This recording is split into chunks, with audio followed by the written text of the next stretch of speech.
Tracy Ellis Ross, if you knocked on the door too, I would have let you in too. Because truth be told, baby, you know, I ain't never seen you with no men. You know, that's all I'm saying. And when you don't see somebody with men, it make me feel like, you know, you might be doing a little hunchy with the ladies. Baby, you can knock on my door right now. Right down here. You can knock on my door right there. This door right here. Bam! That one right there.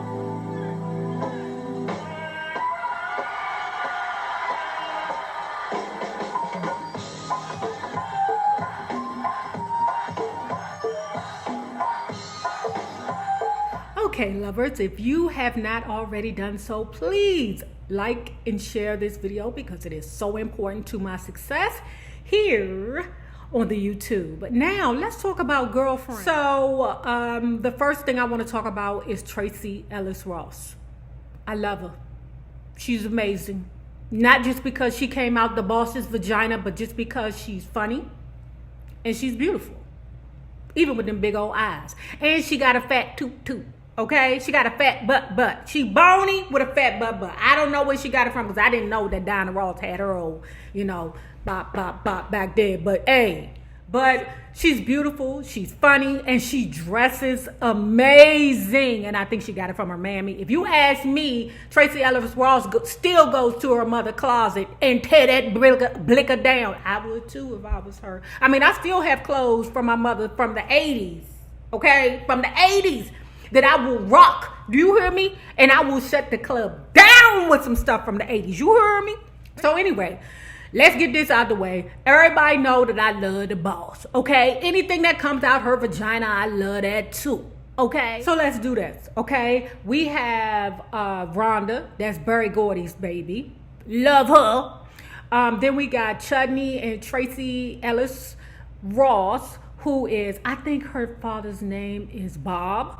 I think so, but those are his kids. Then we have Evan and Ross Ness. Oh, that's the rich man's baby. You know, I don't even understand why she working. Probably, you know, Diana Ross is doing it just because that's what singers want to do. You know, and if I don't see Diana Ross before I die, we're going to have before she die, I die, whoever, we're going to have a goddamn problem. So anyway, I know all the business because anything that comes out of Diana Ross' vagina, I'm here for. Okay. So Tracy Ellis Ross, I love her. She's amazingly funny. She dresses amazing. She's funny. She's beautiful. I love everything about her. So when the show Girlfriends came out, baby, I was here for it. You heard me? I was here for it because she was starring in it. Now I don't know why I haven't gotten into Blackish like that, but it is a funny show. But for some reason now, because I guess I'm a YouTuber, I watch more YouTube than I do television, right? But child, one day I'm gonna sit down and watch them all because I know she's funny. Now I think I watched the first and second season of it, but it's an amazing show. Okay, I will not deny it, even though I'm not even watching it like that.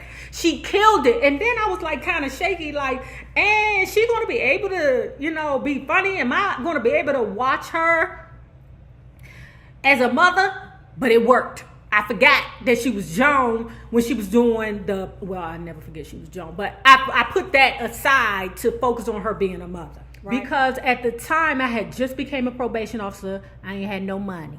Okay, so I couldn't afford cable. UPN was my cable, child. And let's say this,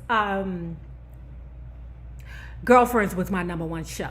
Okay, and then the game came later, but that was my cable. Girlfriends was my daggone cable. I couldn't fucking wait. And the VCR, okay? I watched movies. What did I watch every day?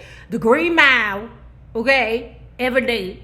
Because even though people be like, "Nay, that movie's so sad." Shit, if you take that part out about the babies, oh, that movie's hilarious. That daggone, what's his name? Buffalo Bill? I don't know. So anyway, the premise of the show was this. It was 4 black women that came from 4 different backgrounds. You had Joan's character, Tracy Ellis Ross. She wasn't exactly born from money, but her grandmother had left her a house in a great neighborhood, and she went to law school, and she ended up being a lawyer and then an entrepreneur of her own. She followed her dreams, okay, of being a tapas bar person, and that shit failed, okay? But we still was here for it regardless. Then you have Toni that came from Fresno, and she was a real estate agent, and she was determined to never go back to Fresno. I said, okay, and she was in by any means necessary, she wasn't going to be associated with anything that reminded her of Fresno. So if you was broke, she wasn't dealing with it. So Toni ended up marrying a shorter white man, treated the man terrible, okay, had a baby with the man, you know, and then he said, you treat me bad. He left. She got in her feelings because he left, and then child, she moved on. Oh, that broke my heart when Toni left the show. You heard me. Because the Toni and Joan dynamic was amazing. Then we have Maya. Maya was an old hood rat girl who worked for Joan, I think it was. I think she worked for Joan's office as a lawyer or a legal secretary, something like that. And she had a relationship with her husband. It was on and off, on and off. Plus, she was the only one with a child there until Toni had a child later on. Then we had Lynn's character. That is Persia, okay? Child, I don't know where she came from. She must have came from the bushes, okay? But she was just old free spirit. She was down for whatever, whenever, however. She was there for it, right?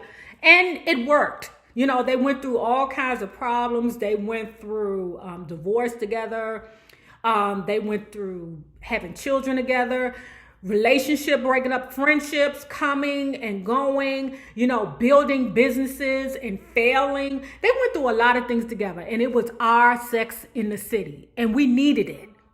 Now let's talk about the first season. Oh, that first season was, that thing was wobbly. We ain't gonna lie. Like, I could look at them and be like, oh my God, where are they getting these daggone the costumes from? I'm like, Mara, what did you do? Did you go to the wig depot and find these wigs for Golden Brooks? Because Golden Brooks always looked a mess to me. I'm sorry.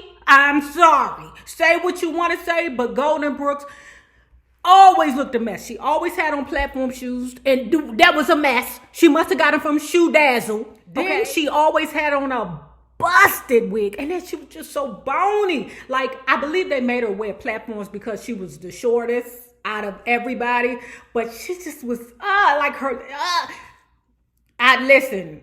You know, I'm not gonna go in on a woman because she ain't had no curves, but what I'm gonna say is they could have did a lot better with her wardrobe. Even Toni's wigs was a bit busted. Everything about the first season was busted, but I guess once they got that first season money, when they went on to the second season, oh baby, they was killing it. Toni was killing it. Who else? Joan was killing it. I mean, they looked better and better each season. They were amazing. They was conquering new problems that people face every day. We could look at a show where we saw ourselves. Especially when it came down to Maya. Maya was busted, but it was so many single women who could relate with it, who was having baby daddy problems. I love my baby daddy, but I hate him at the same time. Okay? I'm married to my high school sweetheart, but we're growing past each other. It was real life situations, and we loved it. Okay? Mara, Akil, what's her name, Brockovich, whatever it is, I'll put it below. Kudos to you for coming up with the concept for a black Sex in the City. It was an amazing show. Now, what I'm about to do is give you the business, bitch. If you're a fan of Girlfriends, I know you're a fan of the game. Okay? So let's just admit, when the game came on, or when the game came about, Girlfriends started sliding. Now, I really and truly do not know what happened, why Toni left. What I think is that Toni demanded more money because she felt like her and Joan were equally necessary on the show. And it was true. Because I know I'm not the only person who felt like, God damn, Toni gone? I don't even feel the same way about the show. But Kill Brockovich, let me tell you something. You fucked up when you let Toni go. What's her name? Jill Marie Jones, something like that. You fucked up when you let that show go. When you thought that show was going to be great and survive without that Toni character, you lost. And I believe you gave up on the show when the game came out. So let me expound on what I'm talking about. So Mikhail Brockovich, now I know you was having your own problems because your husband was cheating all over you. You was going through a whole situation yourself, okay? But let's say this, okay? The first thing you did wrong was let Toni go. The second thing was when you did the spinoff with The Game. We all loved The Game. The Game was cranking, but they was together. They was good. We loved having that hour of our day sectioned off so we could see it. Okay? Don't nobody call me when Girlfriends come on. Don't nobody call me when The Game come on. I myself was absolutely in love with Malik. You couldn't listen, I was hunching on all women, but let me tell you something, baby. If Malik would have knocked on my door down there in Hyattsville, Maryland, oh, he would have came in. You heard me? And I was hunching on all the women. Back then, not all the women, but enough of the women. Okay? Now, Tracy Ellis Walter, you knocked on the door too. I would have let you in too. Because, truth be told, baby, you know, I ain't never seen you with no men. You know, that's all I'm saying. And when you don't see somebody with men, it make me feel like, you know, you might be doing a little hunchy with the ladies. Baby, you can knock on my door right now. Right down here. You can knock on my door right there. This door right here. Bam! That one right there, baby. You can come through the door anytime you want because I do think you fuck with women. I mean, damn it, said it. I said it. Fuck it then. The door's right there. You can always come through. So, now, what I feel is that when after Toni left, it just wasn't the same feeling. You know, the energy changed. But because Mikhail Brooks, I don't know her name. Mara, I don't know your name, lady. All I know is you fucked the church's money up. What I feel like is when The Game took off, you focused on the game. And you let Girlfriends, the storylines were trash. Nothing made sense. The only reason why we were watching Girlfriends at some point was because we were loyal to it. You fucked it up. You let it go. That show from 2000 to 2008. I needed that show. By the time the second to last season came, we knew it was over. We knew that the only thing you cared about was the game. But then somehow you let that fall to two. You know, I don't expect for shows to last forever. I really don't. But The Game, they had a long stream. You know, they had a long stretch. But I'm not talking about them right now. I'm taking it back around to Tracy Ellis. Tracy Ellis said that they were going to have a special season of, or a special episode on Blackish with her girlfriends. So we have an extra special episode of Blackish, and it's a feminist episode, and I brought in some backup from some of my girlfriends. Oh, hell yes. What? Shut every door! Yeah, oh yes, hell yes, hell yes, oh yes, oh yes, hell yes. Now this is what I'm saying. You owe us, Tracy, Jill, Persia, Golden, Mikhail Brockovich. You owe us a movie. You heard me? Now that we know that everybody's cool with each other and it's not all bad and everything, and they done got back together, because I don't know what the ladies are doing now. They might be still eating off their girlfriend's money. I don't know. But it always works when you reach back. People want to feel nostalgia. Mikhail Brockovich, I need you to get it together, bitch. I need you to bring back well, you can't, because Tracy Ellis Ross is so successful on Blackish. But where's the movie? I need a movie. Give us our girlfriends movies. Give us some type of closure. Because that trash that you gave us the second to last season and the last season, and I tell you didn't care no more.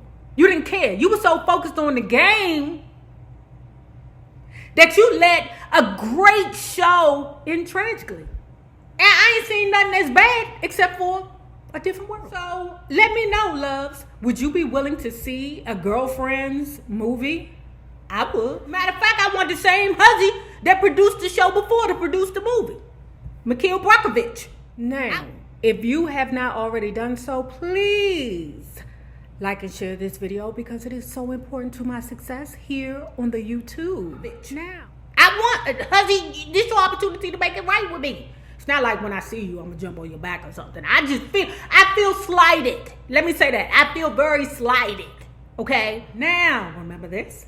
The same people you meet on the way up will always be the same people that you meet on the way down. Naysayers.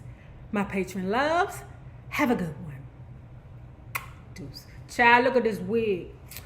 Ooh,